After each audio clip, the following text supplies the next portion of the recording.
kita memberikan catatan bahwa masih terlalu sedikit dokumentasi. Jadi masih terlalu banyak teks. Untuk dokumentasinya itu masih kurang. Nanti di tugas itu kalian perlu melakukan ini ya, analisis berdasarkan ISO 14001, kemudian juga PDCA, PDCA-nya seperti apa. Nah, itu yang akan kalian bahas. Nah, nanti setelah itu barulah masuk eh, ke pembahasan dari masing-masing kriteria gitu. Jadi sekali lagi, tugas kelompok ini kalian laksanakan secara asinkronus. Jadi untuk yang pengaturan lahan dan infrastruktur, apa aja yang dibutuhkan? Misalkan butuh denah, butuh butuh data denah atau peta, itu kan kalian udah bisa buat sendiri gitu. Kemudian untuk energi dan perubahan iklim, itu kalian bisa lihat parameter energi dan perubahan iklim ini bisa diukur dari apa aja. Sampah, nah sampah sistemnya seperti apa, kemudian yang pengelolaannya seperti apa, eh, sama dengan air, transportasi, dan edukasi. Nanti kalian di akhir itu bisa memberikan seperti rekomendasi dan saran. Pengumpulan datanya seperti apa? Kalau tahun lalu itu pengumpulan data dilakukan secara observasi. Observasi artinya melakukan pengamatan secara sistematis di lingkungan Unsika sesuai dengan topiknya, dan juga ada wawancara. Nah, wawancara itu untuk mendapatkan hasil yang lebih mendalam. Nah, terkait wawancara ini, nanti akan diinfokan juga kontaknya ke siapa gitu yang bisa menambah terkait informasi terkait kriteria ini. Adapun kalau misalnya eh, narasumbernya meminta surat atau keterangan itu nanti bisa disiapkan oleh kami. Oke. Oke, secara garis besar tugasnya itu ya. Eh, ada yang mau ditanyakan terlebih dahulu? Atau mungkin dari Bu Feni mau menambahkan, Bu? Oke, boleh Pak. Nanti saya coba menambahkan beberapa hal. Terima kasih sebelumnya Pak Didan sudah menjelaskan ya konteks daripada tugasnya dan selamat pagi juga pada Pak Didan dan teman-teman. Oke, izin ya Pak Didan dan semuanya saya share screen. Ya, Oke, sudah terlihat di layar masing-masing. sudah, Bu. Udah ya, Bu. Oke ya.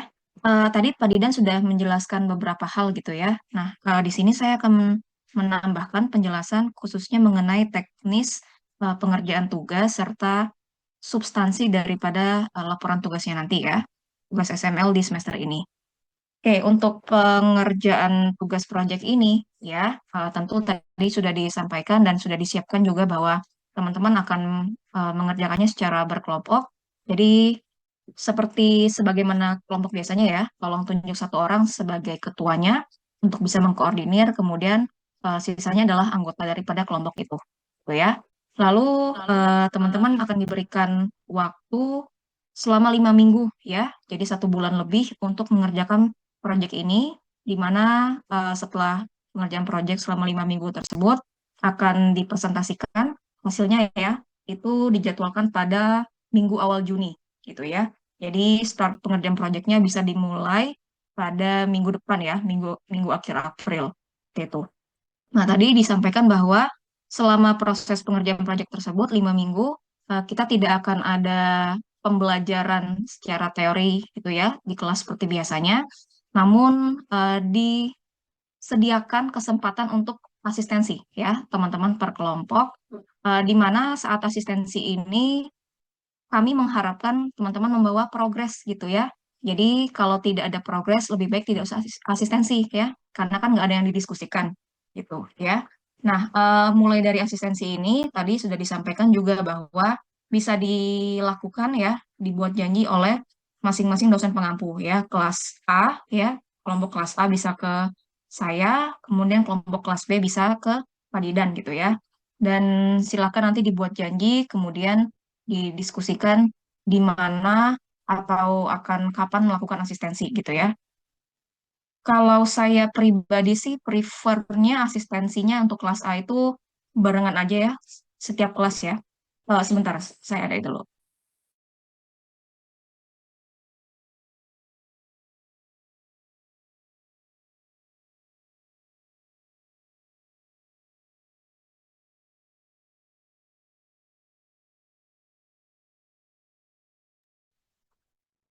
Gitu ya. Kemudian juga saya sih prefer lebih nyaman kayaknya kalau di ruangan ya. Jadi sampai saat ini sih kalau dari saya asistensi kelas A itu mungkin bisa dijadwalkan di setiap kelas jadwal kelas SML aja ya pada hari Selasa jam 1 gitu ya. Tapi kalau nanti ada perubahan karena satu lain hal, nanti saya segera infokan. Tuh. Oke, lalu tadi juga terkait output daripada tugas ini nanti akan per kelas saja ya, berarti kelas A dan kelas B.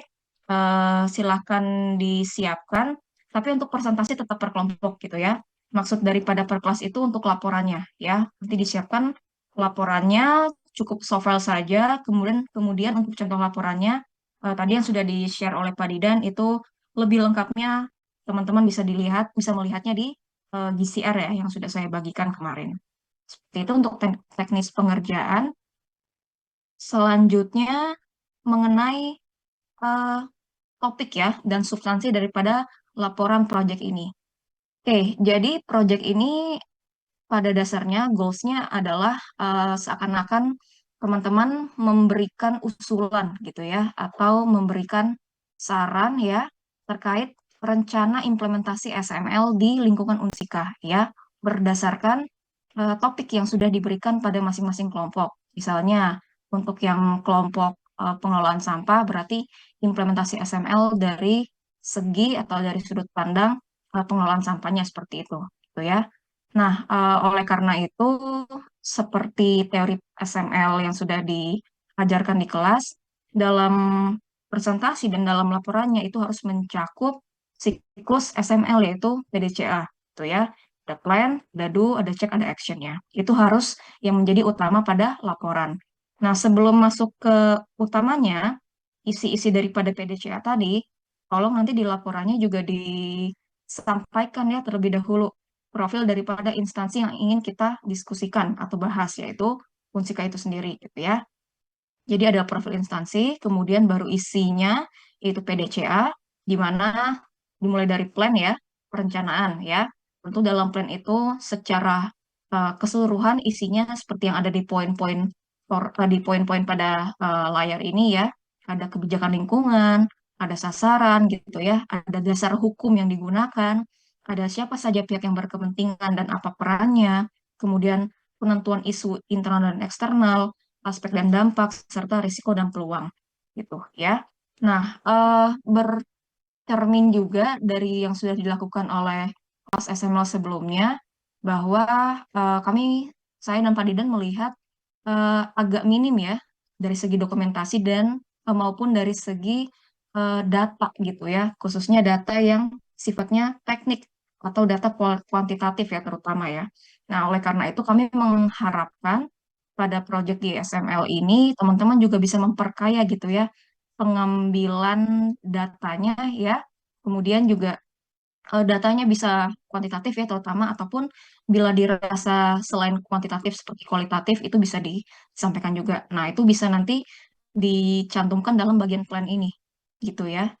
Oke, kemudian selain tadi plan, lanjut ke do ya. Do itu seperti yang sudah dibahas juga pada kelas, ada berisikan tentang sumber daya yang dibutuhkan gitu ya. Kemudian dari segi sumber daya manusianya, bagaimana peningkatan kompetensinya dilakukan, lalu soal komunikasi, informasi terdokumentasi, dan bagaimana mengimplementasikan ya atau operasional dari program yang kalian bahas ya per kelompok seperti itu. Lalu bagian cek ya, bagian evaluasi, ada metode, objek, kriteria, dan sebagainya ya. Nanti direncanakan bagaimana melakukan evaluasi pada bagian cek ini, serta action gitu ya. Tentu kalau action itu kan berisi tentang jenis perbaikan yang sekiranya bisa dilakukan kalau nanti harus melakukan perbaikan ya. Apakah perbaikannya berupa tindakan korektif atau continuous improvement, ya atau restrukturisasi dan sebagainya. Seperti itu ya. Oke, itu bagian isinya PDCA. Lalu nanti di laporannya juga silakan disimpulkan ya bagian penutup dan daftar pustaka yang digunakan ya tentu ada serta tolong nanti disampaikan juga siapa-siapa saja yang terlibat dalam penyusunan laporan tersebut ya tentunya adalah tim atau kelompok dari masing-masing kelas itu. Oke, ya mungkin eh, itu saja ya dari saya.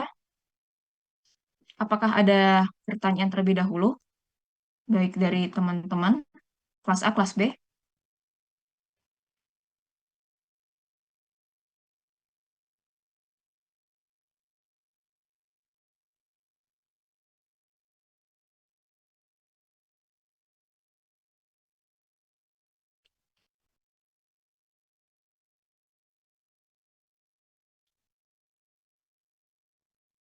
Mungkin kalau tidak ada, bisa saya kembalikannya ke Pak Didan.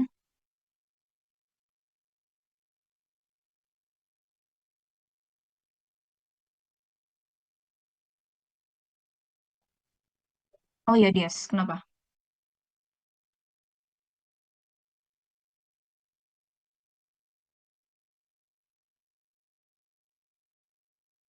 Dokumentasi tadi yang dimaksud Pak Didan itu foto sebenarnya, ya. Foto-foto. Ya, foto. Jadi tolong didokumentasikan ya, di foto saat kalian ngambil data, kemudian saat kalian mungkin diskusi, ya. Terutama foto saat observasi lah, saat pengambilan data, pengamatan di lapangan. Itu yang tadi dimaksudkan. Ya. Di laporan, betul, di laporan. Dan nanti juga saat presentasi di PPT juga ditampilkan gitu ya. Gitu. Ya. Jadi Ya. untuk dokumentasi misalnya kalian tentang infrastruktur ya di foto infrastrukturnya tentang air coba cek IPAL-nya terus kalau misalkan sumber-sumber airnya sumber-sumber air limbahnya kira-kira di mana aja kalau misalnya yang berkaitan dengan listrik atau itu yang iklim ya itu bisa dicek juga apa foto-foto lampu gitu nggak apa-apa. Nanti di Hmm, nggak harus selengkap ya, semua gedung ada gitu. Yang penting mewakili aja bahwa wakil. Betul. yang tempat ini misalkan sampah nih tempat sampahnya ini di nanti kan ada tempat sampah yang terlihat layak mana yang tidak. Terus kalau misalkan kalian lihat ada pengangkutan sampah didokumentasikan itu juga bagus itu. Lalu untuk lokasinya sendiri Bu Feni saya mau share screen sebentar. Hmm, Mak. Nah, ini ada yang tahun lalu misalkan. Nah, ini contoh ya, contoh presentasi dari kelas yang tahun lalu. Eh, Sekali lagi ini ada mulai dari profil, kemudian visi misi, tujuan, nah, nanti masuk ke yang PDCA, bab 2 perencanaan. Terus nanti ada pelaksanaan, pengecekan dan juga eh, perbaikannya seperti apa. Nah, yang jadi sekali lagi di tahun lalu itu dokumentasinya masih masih kurang gitu. Jadi kalau tahun lalu memang masih fokusnya ke keorganisasian diunsikannya lah terkait bagian mana atau divisi mana yang bertanggung jawab terhadap lingkungan, terus harusnya seperti apa. Nah, kalau sekarang kan udah lebih mendetil, jadi harapannya kalian ya bisa mm, membuat laporan dengan lebih baik lah. Ini udah ada contohnya gitu. Ini juga nanti bisa kalian jadikan sebagai referensi gitu untuk dokumen kalian. Nanti kalian bisa modifikasi atau sesuaikan dengan yang kalian punya gitu. Untuk teknik pengambilan data sekali lagi kan kalian juga sudah mengambil mata kuliah audit lingkungan ya. Di situ juga kan sudah dijelaskan metode pengambilan data, co- form form checklist untuk audit lingkungan, data-data kinerja lingkungan itu juga kan ada di audit lingkungan. Jadi silahkan kalian implementasikan lah, karena kan audit lingkungan itu salah satu tools dari sistem manajemen lingkungan. Nah, kalian aplikasikan ke dalam mata kuliah ini untuk membuat laporan yang eh, berkualitas tuh. Itu aja sih paling dari saya. Sepertinya tadi juga dari Bu Feni sudah cukup jelas. ada lagi yang mau ditanyakan? Karena sebetulnya agenda untuk hari ini memang hanya untuk menyampaikan eh, mekanisme tugas yang seperti itu.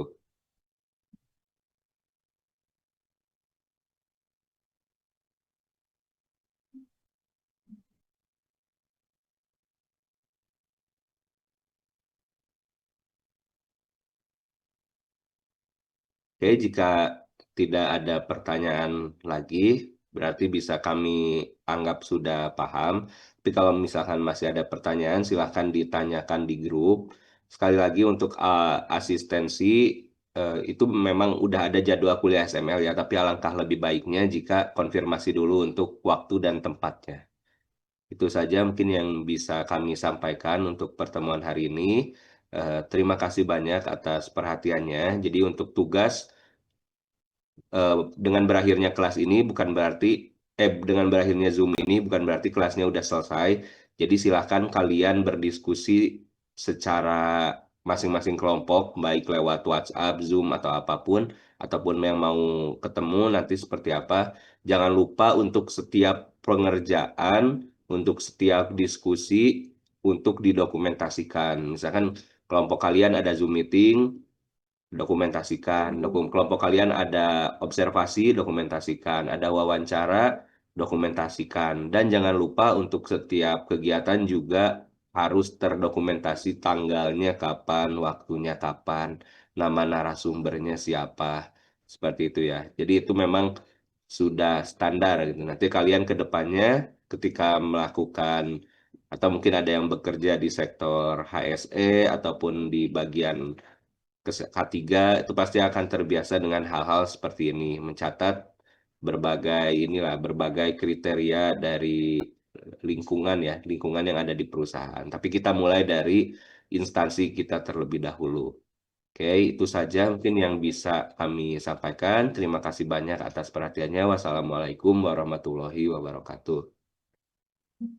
Tolong. Oke, terima kasih semua. Terima kasih, Pak. Ya. Terima kasih, Bu.